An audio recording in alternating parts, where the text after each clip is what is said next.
Okay, welcome back. Episode number 102, Mastering Modern Selling. I'm Tom Burton, and I'm here with Brandon today from Cairo, Egypt. Brandon, Yes. welcome. Thank And you.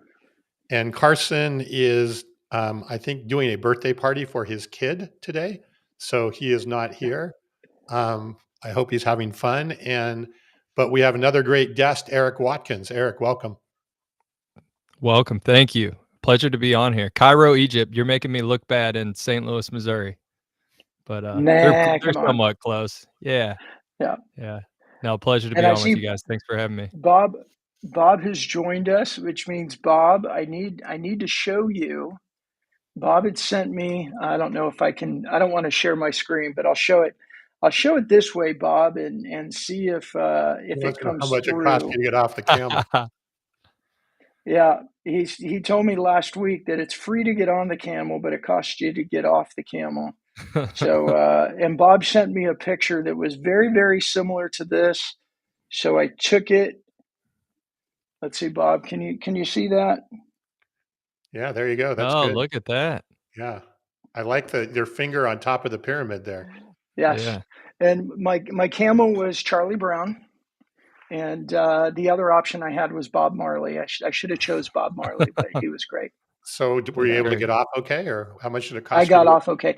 It is interesting though because you don't realize how tall they are. So when he first started to stand up, I would, and he told me to hold on, but I immediately started falling forward and was like, whoa, whoa, I really need to hold on here. So All yeah, right. how much it costs you to get off the camel? That's great. All right. So Well, yeah, Eric, let's jump into it. yeah, Eric, you're the president of Abstrakt Marketing Group. I know you have quite a bit of history there. Tell us a little bit about Abstract and your background and kind of how you got there, and then we're going to dig in, I think, into some pretty cool topics today. Sure. Yeah. So we're a sales development company based out of St. Louis, Missouri. We've been in business for 15 years. I started here 12 years ago when we were around $3 million and about 35 employees. Started as an unpaid intern, came here straight out of college, and have been lucky, sort of right place, right time to be along for the ride. And now we're 70 million in revenue. We have over 500 employees here, work with over 2,000 clients in all different industries across the country. And what we really focus on is making sure our partners never have to worry about where their next deal is coming from. It's the number one thing for why businesses go out of business. It's the number one thing that keeps business owners up at night. And then we solve that in a variety of different ways, but primarily through an outbound process that we've refined and perfected over the 15 years to generate new sales opportunities for our partners. So, in addition to that, web development, SEO, agency work, some cloud consulting, some recruiting. So, we've really kind of surrounded ourselves with building predictable sales pipelines for our clients and everything that comes with that. So, I started a little bit about my background. I started as an intern, started actually in operations, and really just fell in love with the game of sales and the metrics and the numbers and how the effort that you put in directly correlated to the result that you get out. And it was a game to me, and so I love that aspect of it. And as I continued into operations, I started into implementations, which is the onboarding of all of our new clients. And I was about 24 at the time, and I really love talking to the clients and learning their message and figuring out what's the best way to take this to market. How's it going to resonate with the target that you want to go after? And then I played that role, did a really good job, and then eventually our CEO at the time came to me and said, "Hey, Eric, we want you to be a partner sales manager," which was managing the accounts and then managing a team of 8 SDRs that are doing the calling and outreach on behalf of these clients. So I'd never made a cold call to this point, and I did not want to. I didn't think that this was the right fit for me. I was very operationally minded. I did marketing in school, but that was kind of my background, and it was a. I really thank our CEO for pushing me outside of my comfort zone, and I took that role, and it was as bad as I thought it was going to be. First thing I had to do was learn how to cold call. So I humbled myself in front of a team of wonderful people that let me do that, and eventually figured it out. Got really good at it. Was surrounded by really good people, and then sort of the rest is history from there. And grew that division, eventually took on operations and sales, and now president. And we're continuing to grow as an organization, and went through an acquisition 3 years ago, went through COVID. I feel like I've been through it all now, but learning every day. It's funny. I have a lot of respect for that. I came out of school as an intern, joined a startup as employee number 4.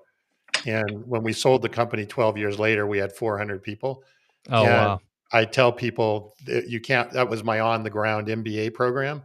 And I'm sure you feel the same way, right? You just never, you can't make the stuff up that happens in over that time period. So congratulations. I totally can respect, that growth, because it's definitely a roller coaster at times. It is for sure. There's ups and there's been downs, but it's cool to see what it was like from the beginning and then be able to continue to share that vision. Cause as your company goes from 4 to 400, you start to lose a bit of that magic that you had in the beginning. And it takes people sticking around and being able to tell the story. Yeah, no, there's a few stories for sure. We should do an episode on that someday. I mean, my first company, I was employee number 1 with 2 partners. So I was the third person on the team. And I mean, we can go around and talk about that for a little bit. We can actually show all of our scars from those days. Yeah. They're probably still visible. Yeah. No, I think anything that could have happened. Yeah. I had a full head of hair when I started there. I was like, it just gradually over the 11 years kind of disappeared. Yeah, this headset's nice, or these headphones are covering my bald spot up, so that's nice. I think headsets like that are what created my bald spot. That could be all those years. So, Eric, before we get into a little bit of kind of how your secret sauce a little bit, and you mentioned, right, you got kind of thrown into the cold call deep end. Yeah. Just at a high level, what did you learn about cold calling? Like, what was it that wasn't working, and what was it that you figured out at least made it bearable? And because obviously, right, why are people hate cold calling? Because you don't want to be hung up on, yelled at, screamed at, whatever, right? Obviously, you had to have transitioned so that you maybe had a successful cold call, or maybe more than one. So what did you learn there? So I think the first thing is I learned after I set my first appointment, which took a little, couple days. But once I set my first appointment, I realized that, wow, this is pretty powerful, right? Like, I just called somebody that wasn't expecting my call.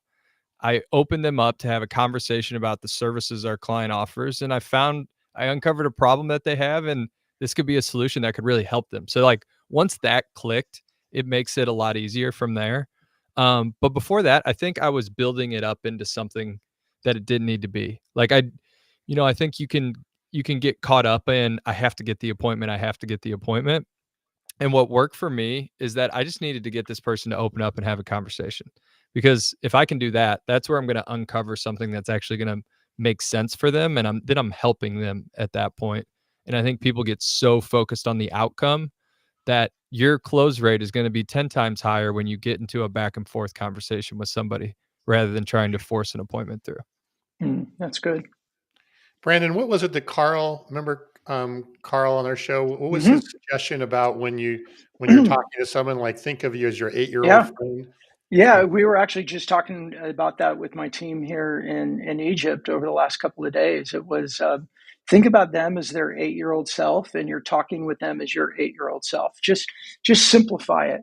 Like, we get so worked up in our own minds. And Eric, I had my second company. I had a call center with about 100 people in it up in Coeur d'Alene, Idaho. And we talked about this all the time. It's like, hey, they're just other people on the other side. They have challenges in their company. You may call and get them on a bad day, and they might be rude, but it's nothing personal. You might call somebody on the right day, and that problem was just something that they've been struggling with, and they love you for it. And the one thing that I've learned from Brian Tracy that we talked about again today was, you start to learn how many calls you need to make before you get a yes. And it allows you to celebrate the no's because you change your mindset and you're one step closer to a yes, because you just got another no out of the way. For sure. Yeah, the people that have done it for a while and that are really good are always talking about that. Yep, didn't get an appointment today, but man, I'm 10 no's closer. Like I'm probably gonna have 5 tomorrow. So I think that's a really good. It's so much easier said than done. I will let that be stated, Absolutely. but it is absolutely the mindset it takes. And part of me relates it to golf a little bit, or baseball, right? Where there is no such thing as perfection. Like no baseball player is going to go out and hit 1,000%. So when there's no such thing as perfection, if you get in a good way, but if you get addicted to the game, like it's everything is seen as a challenge that you can overcome and improve and get better. And if you really fall in love with that, the rejection really doesn't matter to you much anymore, because it's just, something that's in your way that you need to figure out. Yeah, and I would say too, extending that analogy, if you don't try so hard, you actually do better. Yeah, that's a really You good know, point. Yeah. That's when I true was in golf, younger, right?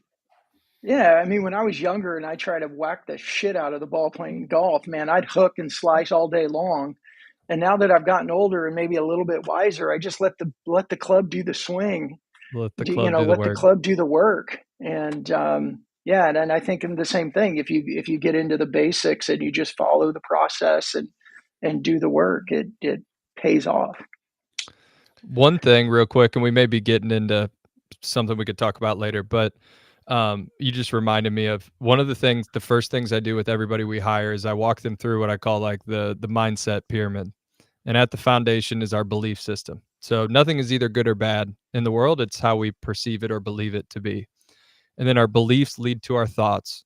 We have 50,000 thoughts going through our head every day. And, we have a part of our brain that's selective about what to think about. Our thoughts lead to our words lead to our actions create our habits. We do so much training in sales and sales development, what I would say is above the surface, where what's the script I'm using? What are the different words I can be saying? And we don't train enough on what did I believe to be true when I started my job today? Like, did I think I was going to have a great day? Did I think I was going to be successful? Or when the phone's ringing, what are the thoughts going through my head? Right? Am I like, oh, don't pick up, or I'm like, please pick up. Like, I can't wait to talk to you. And just that mental aspect is so huge in what we do. How hard is that, do you find, to get people through? I mean, I assume not everybody makes it, right? Yeah, no, not everybody makes it. And I think it's, it's a little bit, I mean, this is going to be a bad analogy, and I'm not saying they're anything the same, but it's kind of like boot camp or something like that, where, if you do, you are going to be a completely different person coming out the other end, and it's going to help you in everything you do for the rest of your life. So we try to continue to talk about the long term, and then what's in front of your face doesn't seem so bad, because at the end of the day, we always say, like, we're not digging ditches here. It's not it's nothing, we're not doing manual labor. There's worse jobs for sure. And I'm a little crazy and I actually kind of like it, but you got to continue to like think about the long term. And if you do, then it can benefit you in the long run, but it's not for everybody, which is good. If it was, then we wouldn't have a business. That's right. Yeah. Hey, Eric, I have a question. And Bob Britton, who's a good friend of the show and friend of ours, and he mentioned on there about caller ID as prevalent back when you started. And when I had my call center in '98, and then another one in 2002, caller ID wasn't as prevalent, and we didn't have to deal with that challenge. I think over the last probably 10 years or so, with the amount of startups, funded companies, all that has mean just a lot more people calling, and we all have caller ID and we all have voicemail now. Give us, like, obviously you have a successful SDR outsourced company. How is all of that affecting what you do and the success rate with people making those calls every day? Yeah, so this is a really interesting topic, and I sort of relate it to email in a way of the game now has become like, yes, you have to be good on the phones, yes, you have to write good content, but just to land in the inbox or just to get people to pick up the phone is now a thing. Whereas before, you just every dial was the same. It wasn't, frankly, when we started, it really wasn't a thing. The biggest thing right now is numbers getting flagged for spam. So with Zoom Info, it's probably Zoom Info's fault. Love Zoom Info. Not, nothing against them, but because they made cell phone numbers so prevalent, it's now become a part of business in COVID and more people adopted it. So now these numbers are getting flagged by carriers. So just you call the wrong person, they didn't want your call, they don't know who it is, they mark it as spam. That number could be coming up as spam consistently. So we have a tool we use called Orem, which allows you to rotate your numbers, and it'll let you know if your number has been flagged as spam. If you call from a number that's been flagged, like you might have a 1% contact rate, and we're looking to have around 8% typically. Wow. See, I appreciate that as technology advances to protect the recipient on the other end, the calling teams are trying to constantly be smarter, and it's just this continually evolution of tech and anti-tech, if you will, for it. And hearing that you're looking for an 8%. When I had my agency with a call center in 2002 to 2010, I think we were up over 80% answer rate. Were you B2C or were you B2B? We were B2B. B2B. Wow. Yeah, no, we've never really been, we've been at around 10% since I've been involved in it, which is 12 years ago. But, we've kept pretty close to that, but yeah, that's typically what it is. Yeah, and I would attribute a lot of that to the prevalence of caller ID and voicemail. Sure. Yeah, so that'll drop your numbers in a hurry. So let's walk through that, because to me, right, I've never had a call center, Brandon, like you did. 8% or 10% seems pretty remarkable, actually, in this day and age, on to getting people to pick up. And we talk a lot. We were talking about before we went on the show, right? A lot of what we talk about on the show over the last 104 episodes or 102 episodes or whatever is to respect the buyer, right? Respect the buyer journey. Don't try and be cheesy and spam and, basically be a jerk, right? And when we all get a lot of that over the course of the day. So if you're getting those results, and then obviously those are converting into appointments, there's got to be something that you're doing that is valuable, right, to the people on the other end of the phone. Take us through a little bit, if you don't mind, Eric, what it is that you're doing that makes what you're doing hopefully not spammy and cheesy, right, and disrespectful to the buyer journey, but at the same time valuable in a way that they're willing to have those conversations and turn into things. Sure. Yeah, one overarching thing is that if you look at all of our appointments that we set, 46% of them come from somebody who's told us no before. So we're really not concerned with that first yes, which I think makes us a little different, as people may take stop right there. Hold it. Stop. Yeah. So when you say no, meaning you get them on the phone and they just say we're not interested, or what is the definition of no? Yeah, so could be as hard as never call me again. Like we would just actually never call that person again. But could be nope, not interested, or it could be, this is something I should probably look at. I just don't have any time to do this right now. So no, or not right now. And so we call those every 90 days, and that's where 46% of our appointments come from. So for us, it's more about the journey of that company, because we know the people within that company are going to frequently change. Like what I really want to know is I want to know the data intelligence about that company. So we'll have our initial call, and I'll say something to the effect of, hi, Tom, this is Eric with ABC Company. We're based out of St. Louis, IT service provider that's, I'm calling you specifically because of X, Y, and Z. And I was curious, I'm sure you have something in place, but I was curious how you're handling your IT right now. So we don't do the, hey, can you give me 10 seconds to give you my pitch? Or it's just, how are you currently managing your IT? And majority of people just tell you. They say, I have a current provider that I'm working with. So then I'll say something to the effect of, that's great. I imagined you did. If you didn't have someone that took care of your IT, that's pretty important to a business. So how's that relationship going, would you say, on a scale of 1 to 10? 10. I'm absolutely happy. Great. Just so we can improve our service, what would you say is makes them so good so we can evaluate our company? And they'll give me something. Or, yeah, they're an 8. Okay, well, 8's pretty good. What are they doing that you really like? What are they doing that you could improve? Okay, I know you're happy right now. When do you typically evaluate your contract? So I'm just having these low pressure conversations over and over and over. And then over time, I have this list of, I know the company, I know if they're the right fit, I know who makes the decisions, I know when they reevaluate their contract, and I know what they care about most. So then my next call is my best call. So every next call I'm making, now I'm calling and I'm following up and I'm saying, "Hey, Tom, this is Eric with ABC IT Company. We had talked 3 months ago. You shared with me you were working with so and so. You're about an 8 out of 10 on out of satisfaction, and what you cared most about was response time. And the reason why I'm calling you is because this, like, insert what makes me different about."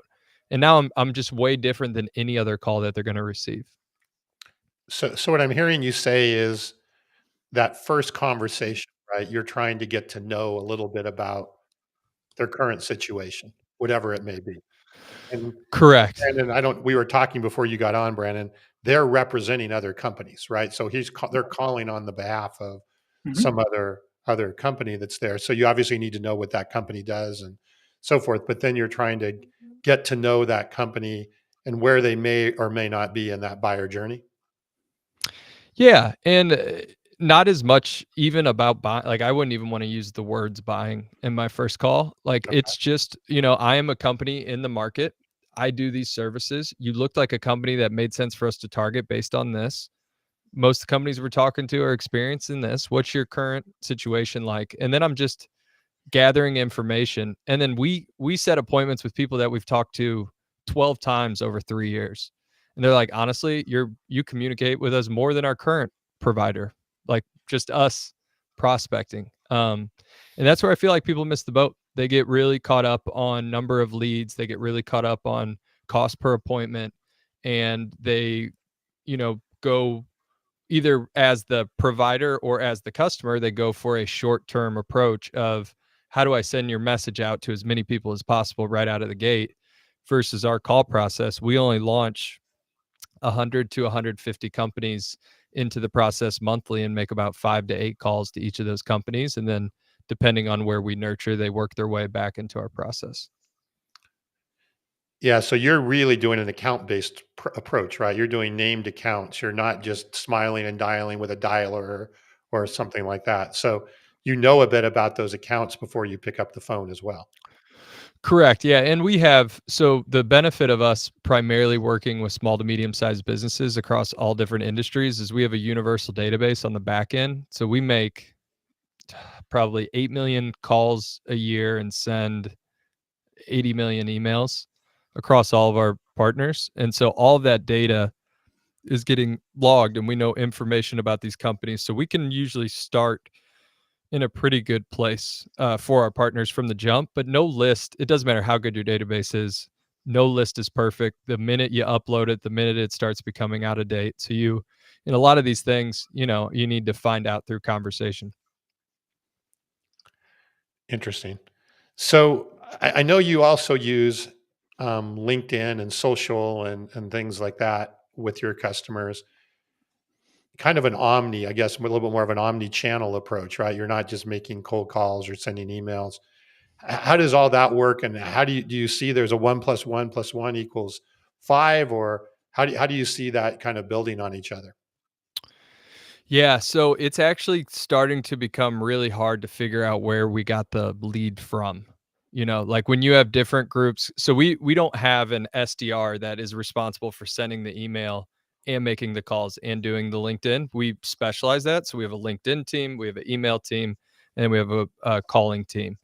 And then, when people start arguing over credit for leads, that's when the omni channel's working, because it gets a little tricky to figure out where it came from. Because our first touch may have been on LinkedIn, and then, but they also happened to get this email, but then they called them and they said they didn't see the email, but so that is kind of like how we evaluate that it's working. And then our approach, very simply, is we try to go, because we use an account based approach with our calling, we try to focus on one contact per company. So we're just trying to trying to, there's multiple people involved in the decision, but we're just trying to target one person, whoever we feel like would be that best candidate. So we really use these other channels to go deeper within companies. So we'll go after multiple decision makers who may have a say or be a part of that process. And that's kind of how we use that alongside of our calling process. So Eric, is that what you do for your company's lead generation, or you do that for your customers as well? Both. So we actually do Okay. it so we pretty much do our exact same process. The only difference is with our product, it's exclusivity. So we don't get Yeah. to do it for the long haul forever. So you drink your own champagne is what you're saying. Drink your own champagne, eat our own dog food. I've heard like a million our sales guys Yeah, always have a new version of it. Yeah. Nobody wants to eat dog food. I've No, never understood that expression. I We don't get drink it our own either. dog food, Yeah. or the other one I don't understand is drinking Kool-Aid. Like everybody that drank the Kool-Aid died. Like I I don't know. that analogy just doesn't work for me. Not a good one and probably not appropriate, Yeah, exactly. Exactly. So I love moving this in. Now we're getting into the omnipresence, and we've got the calling capabilities. What are you doing specifically in LinkedIn? And I know Tom and I are really curious too about how you use your show as part of your brand building, your personal branding, and your lead generation. Yeah, so for our company, for LinkedIn, we actually do we offer this as an incentive to employees. So a way for them to make a little bit more money. So we have like 100 employees here currently that allow us to use their LinkedIn profiles to do outreach on behalf of them. And then they can pop into the inbox and respond. And then they get paid for us to be able to use their profile. Then they also get paid per deal that closes. And that's really important because with LinkedIn, authentication is becoming an even bigger thing. I don't know if you guys have had to Mm-hmm. do it yet, but you got to send in your driver's license and have a real account, which I can't wait for. So all the fake accounts go away. Mm-hmm. Um, but that's how we run our process, and then we segment our list we work in a lot of different industries, so we have a specific message that will go to this industry, and we'll use this profile. So that So let me make sure I understand. So you're using employees' LinkedIn profiles, and you're using like LinkedIn automation. You're sending cold connection requests and sending messages out through their profile. correct. And then as soon as we get I would give it a little more credit than cold. It is cold. We've never spoken with them before, but it is more specific based on the industry that they're in. So it's something more Okay. relevant. But as soon as they respond, it goes to a team that manages that inbox. So they'll manage all those responses, and it's a human responding from that point forward. And But a lot of times we'll call them. it may not necessarily be the human whose account is being used. Correct. Okay. Yes.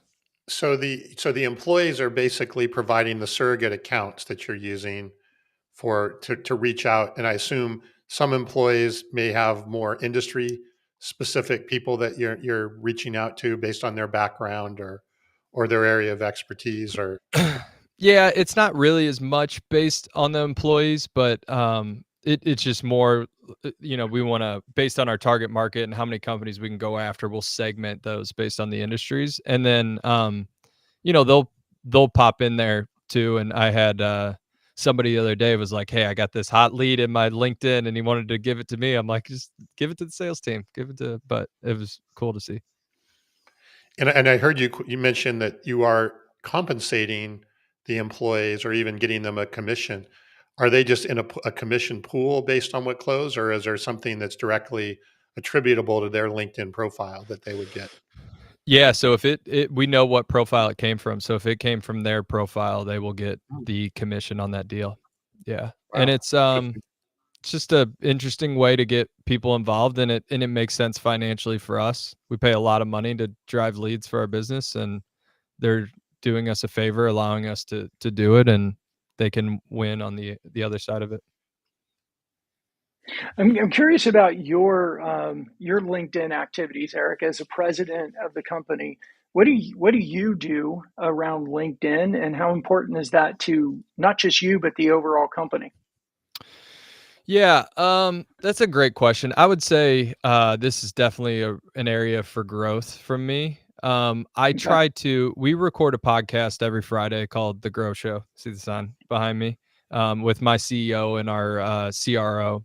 And I try to post content relevant to that weekly. But I could do more. And I'm probably not as engaged as I should be. So I just Yeah. have the automated messages going from my campaign to typically like more enterprise targets, is what they use mine for. But no, Yeah. definitely something I nothing to brag about from what we're doing from that standpoint. Yeah. We could definitely be So it doing better. sounds like your team uses your LinkedIn account for automation and messaging on your behalf. Correct. Yeah. Okay. Yeah, and then I mean, it depends on different targets. I'll use it as well. So, if I'm getting pulled into or involved in a sales process, I'll use it in that way as well.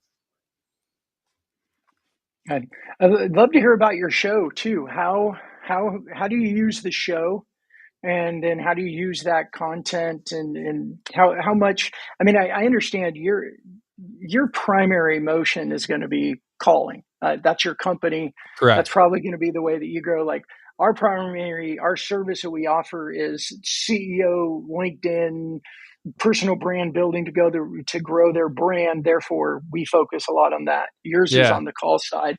But I am curious about your show. Why, if you're so focused on the cold calling, why a show, and how do you use it? Yeah, great question. So, we started this, let's say it was a little after COVID, maybe late 2020, early 2021.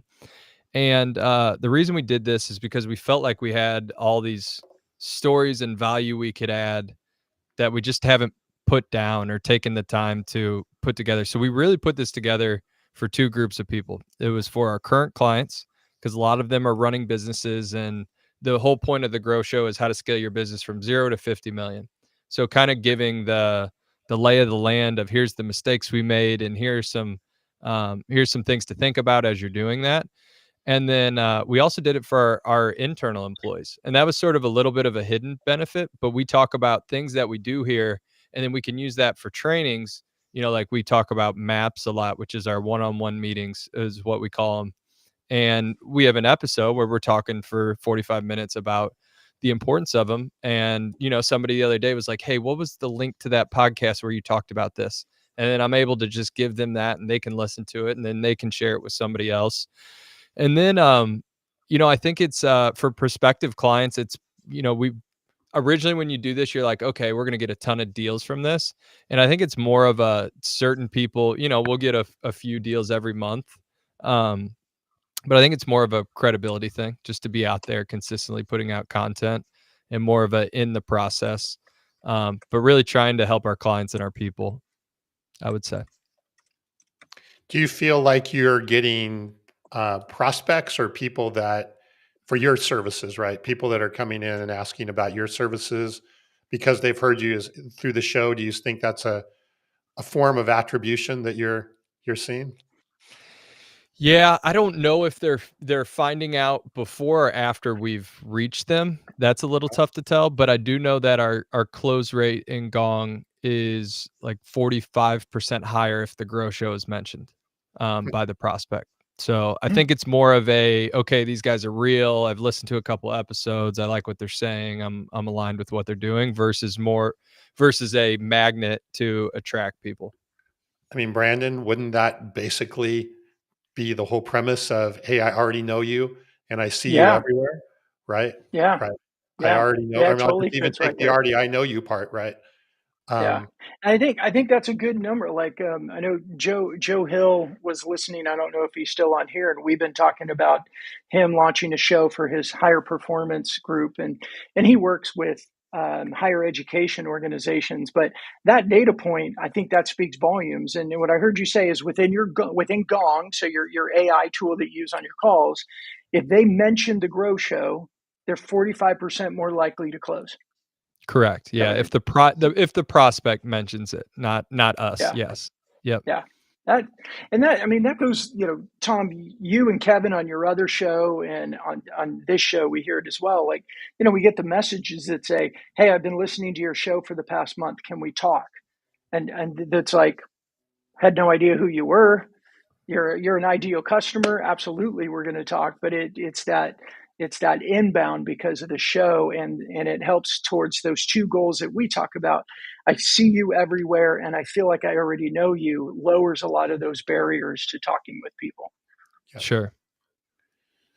So Eric, Brandon, do you have any more questions on LinkedIn before I switch? I want to switch gears. No, go right ahead. Go for it. I'd love to hear more about your product after this, Brandon, because I think I could probably use some help. Sounds good. Yeah. He heard about you on the show, Brandon. See, it's a much higher, see, much higher close rate here. Yeah, it's not 100%, but 45%. That's right. That's right. 45 is good. That's a great number, Eric. I mean, look, Tom, excuse me a second, because let's unpack that a little bit for people that are watching it. Is it, Eric, you were saying you've got an 8% answer rate, which is, arguably low. 8% out of 100, it's low. In our current times, it may or may not be a great number. I'm not an expert in the data. Sure. You are. And I like your other number that said, hey, you're tracking that 48% of your leads come from people who have previously said no. So we're creating this pattern. But when we're talking about the value of social, we're talking about the value of these digital tools that we can use. When you're saying that if a customer mentions the show, they're 45% more likely to become a client, there's tremendous value in that show. And what I would be thinking is, hey, if it's a 45% more likely to close, how else do we use the show? How do we use, like we talk about, we use shorts from the show and we target our ad campaigns in YouTube and LinkedIn in front of our ideal customers. Can we turn that 45 up to 60 by getting in front of people? Or can we start, I would be curious, your data too, is how many of your prospects mention the show? And even if it's low, it's like, oh, it's only 2% or 3%. Yeah. Can we get it to 5%? Right. There's that's all probably the bigger lever for sure. Yeah. And we live in this time now where we're always looking for, do we have a higher, and Carson's saying, can I do something that increases my probability for success just a little bit? Because everything is so difficult right now. Mm-hmm. Yeah, those are amazing numbers, Brandon, I think. And those align with what we see. We don't have Gong, or we're not doing Gong analysis. Maybe we should be. But I would say, and Eric, I have a software company that targets manufacturers and wholesale distributors. So it's a very industrial marketplace that we're dealing with. And we find that by far the quality of the conversation and the propensity for it to close or to move down the sales cycle is much larger if they've seen me on another show that I do. Oh, yeah. And I have a question on that market I want to talk about, but I want to hit Bob's question here first, because I think it's. I was just messaging you that, going, we need to ask Bob's question. Yeah, no. So, and I think it's an interesting one. He's saying, doesn't outsourcing like this cause a seller's prospecting muscles to atrophy? It creates a dependency on others to reach out to other people.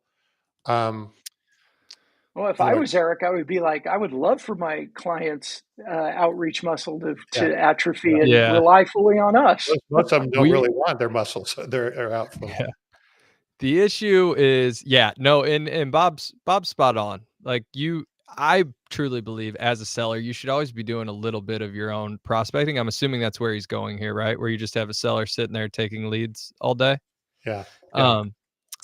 But I will say, I would love for our sales team to self-source 50% of the day, but it's just not happening. Like at the end of the day, we've created a seller's environment where they can make a lot of money being really good. They're not taking anything away from them without putting in the same amount of effort that maybe they had to in the past. And I just think you can do that, but you're not going to get the top salespeople unless you feed their pipelines with leads. And so I've always thought about my business this way of, I want to figure out my lead flow first and foremost, and then I will figure out who those leads go to.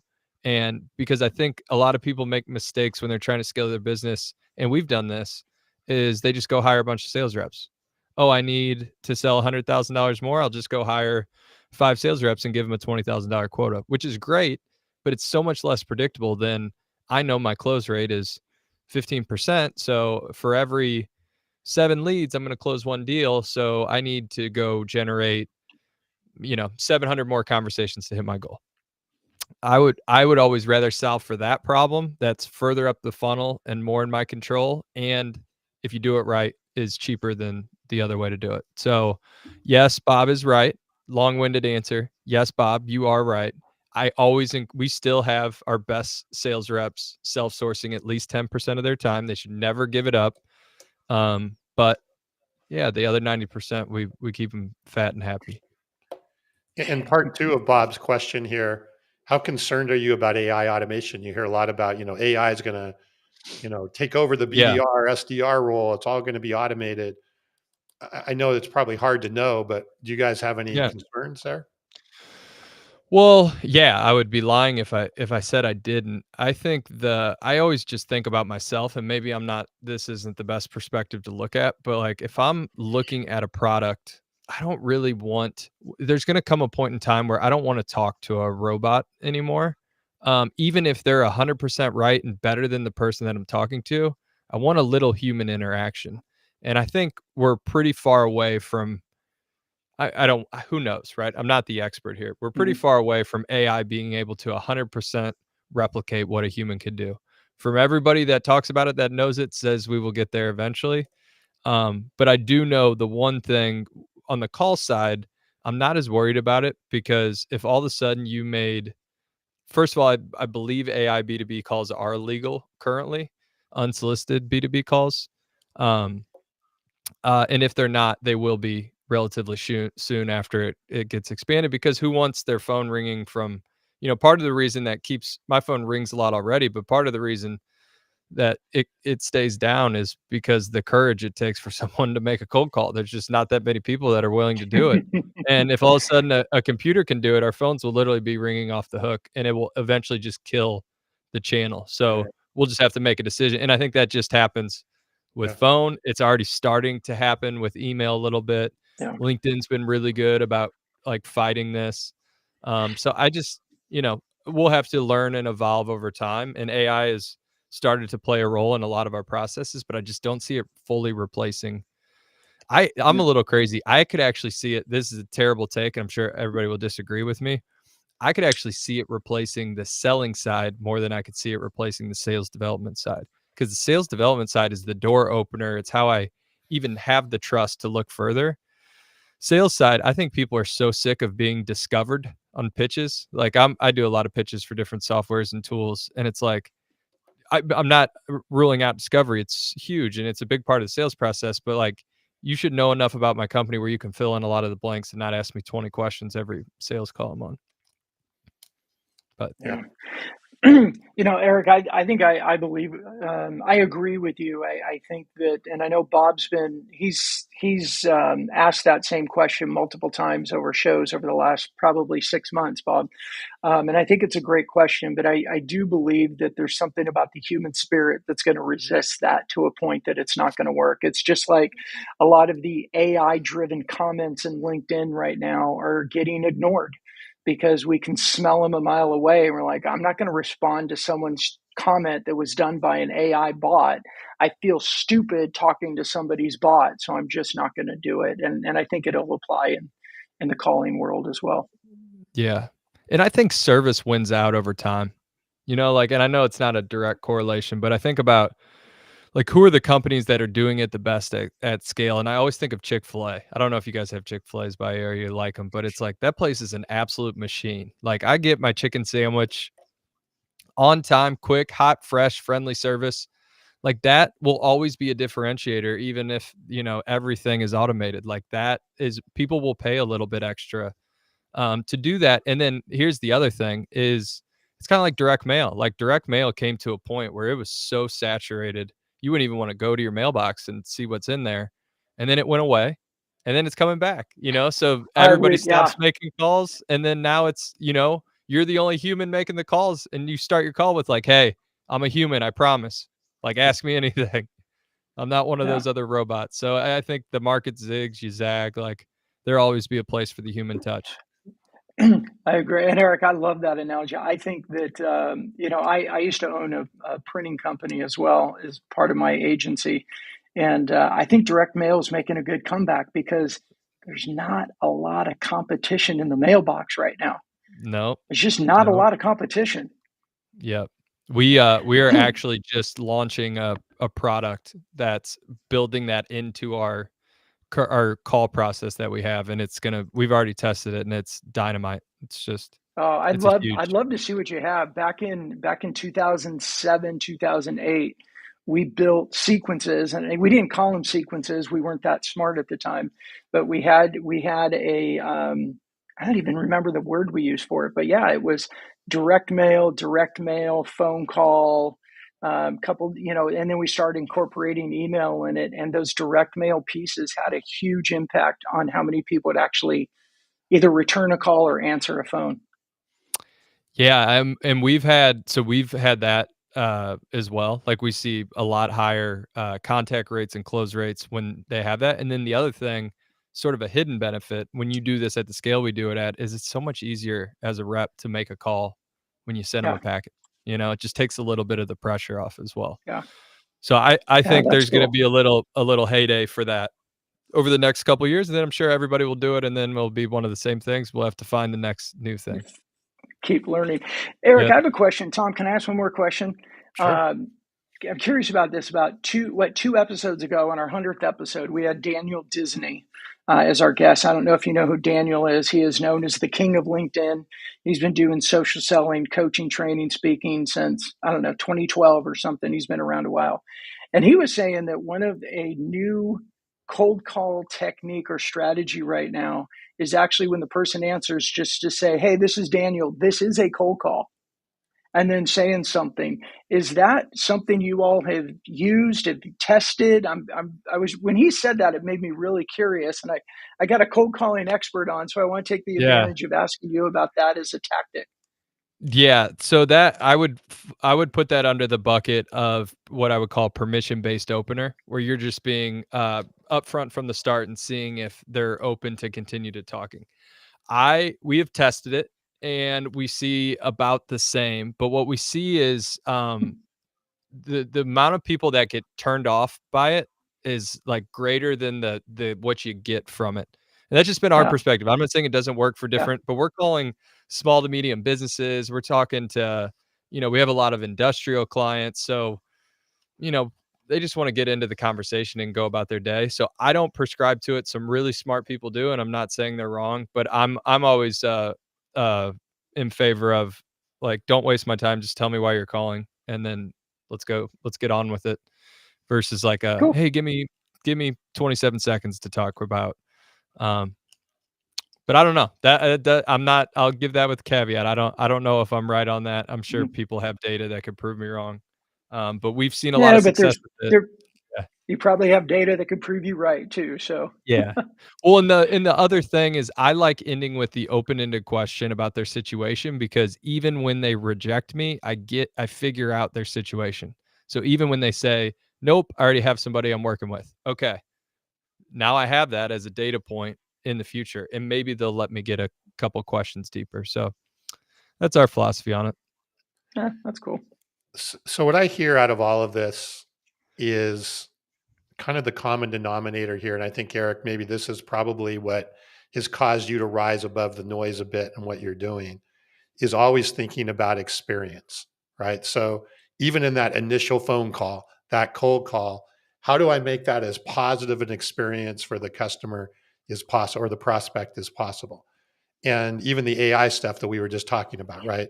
If I'm just getting a bunch of AI crap, that's not a great experience. Or Right. your Chick-fil-A example was a good experience, right? That you remember. Yeah. I think that is, no matter what we do, however we change the channels, the motions, all of that, if we kind of keep that experience in mind, which is the backbone of what we try and talk about here on Mastering Modern Selling, seems to be the common denominator yet once again. Yeah, I think you're really hitting on that. And honestly, I don't think about it that way a lot, but you're right. Like it's, on one side of the axis, you have the customer experience, and on this side, you have the volume in which you can do it. And I think what we've seen in the market is there's now like a bar established for the minimum experience. And if you're below that, you're just not going to land at all. So you have to find ways to improve the experience. And then, volume is still a huge part of it. So you can't just sit there and research a company for 3 hours before you call them. Like there's a part of that game as well. But yeah, I think you're hitting on something important there. Well, I think even your fast food analogy, and I've read some stuff on this, right? As fast food has gotten more expensive and so forth, people are like, hey, if I'm going to go eat or go to fast food, I'm going to go with the best experience because I'm still going to pay a fair amount of money. So why not get a better experience? Right. And Right. I don't know if you have In-N-Out Burger out there, but In-N-Out Burger, Chick-fil-A, all of those are sort of recognized as providing a superior experience than a Burger King or a Wendy's or something like that along the way. And they're getting a lot of that McDonald's traffic is moving in those directions because of experience. So, yeah, all you right, can see Brandon. it. I mean, that line is around the corner every time I pass Chick-fil-A. I know. I'm in Cairo today, but I live in Atlanta, and so we You're get a in lot the of Mecca. the things they test too. I just read too, Chick-fil-A is coming out with a new concept location where basically everything is up like one story high, and you place your order, and then it like comes down into some sort almost like a bank teller. And you That's just grab your crazy. bag and go. So that'll be an interesting concept. And I'm assuming there'll be some sort of person there saying my pleasure, but we'll see how it Yeah. goes. Yeah. You know that Chick-fil-A came about because they were selling the chicken sandwiches in Waffle House, and Waffle House basically kicked them out because they were selling too many chicken sandwiches, and so they I started never knew Chick-fil-A. that. Yeah, I Waffle House never Yeah. knew was that. the And genesis. That their was a mistake. Yeah, their first location was right across the street from a GM plant. And at that a was shopping really mall, right? It everybody was in a shopping mall or something. Yeah. I think their second one was a shopping mall, but Okay. their first one was more like a diner, and it was across the street from a Okay. GM plant. Yeah. Well, as we wrap up here, fast food facts and our show Yeah. on fast That's food. right. I was just told there's a Chick-fil-A in Cairo also. I haven't All right. been there yet, but there is There one you here. go. I'm not surprised. So, Eric, great insights. Really appreciate it. Yeah, thank I you. think this has Yeah. brought some real food for thought, right? And we No talk pun about intended. with Carson all the time about is Brandon needs to, yeah. See, it's right. That's Yeah, right. Yeah. I like it. I like Eric. We need to have him Yeah. back. That was Yeah. good. Yeah. Bring me back. This has been a blast. Brandon, any final thoughts, questions here before we wrap up? I think for everybody listening, we talk so much on the show about modern, and we talk about modern prospecting, and it's not that we ever put down cold calling, Eric. We don't ever put it down. I mean, I mean, my first three companies I built by cold calling, but I think that being able to talk about what are the strategies that are working, and Courtney, I love that you brought up adding direct mail into the mix, and Mhm. really, I think we live in a time where none of the tools are bad. We just need to start looking at the tools and how the tools support each other, how they put us in a position to create the highest opportunity for success. So I really appreciate you coming on today, Eric, and sharing with us. And I would love to have you come back again sometime. Yeah. No, Yeah. I enjoyed it. This has been a blast. I'm learning about ourselves as well as every time we do this. So it's great. Yeah. And my biggest takeaway, other than the experience part, is right. It's not so much the motion, Brandon, that's bad or good. It's the way, the approach that you take with that motion. Yeah. Right. And, Yeah. there's a lot of bad ways to use LinkedIn, and then there's good ways to use LinkedIn. There's Yeah. bad ways to use cold calling and good ways to use cold calling. So, Yeah. Well, and it's like, Bob mentioned it, and we've talked about this a lot, that the data says at any given time, 2 to 3% of any market is currently in market. So when you're just calling, you're looking for that 2 to 3%. And it is a bit of a hunt game, and it's a numbers game and all that. But when you supplement it with other things like your LinkedIn presence, your CEO's reputation grows, you got direct mail, you have targeted ads, you're just increasing your opportunity for success, and you're not rejecting or neglecting any of the potential tools. all right. Well, thanks again, Eric. Yeah, we'll definitely have you back. love to get more deeper insights. And I know Carson would have plenty of questions, so we'll have to get you back with when Okay. Carson's here.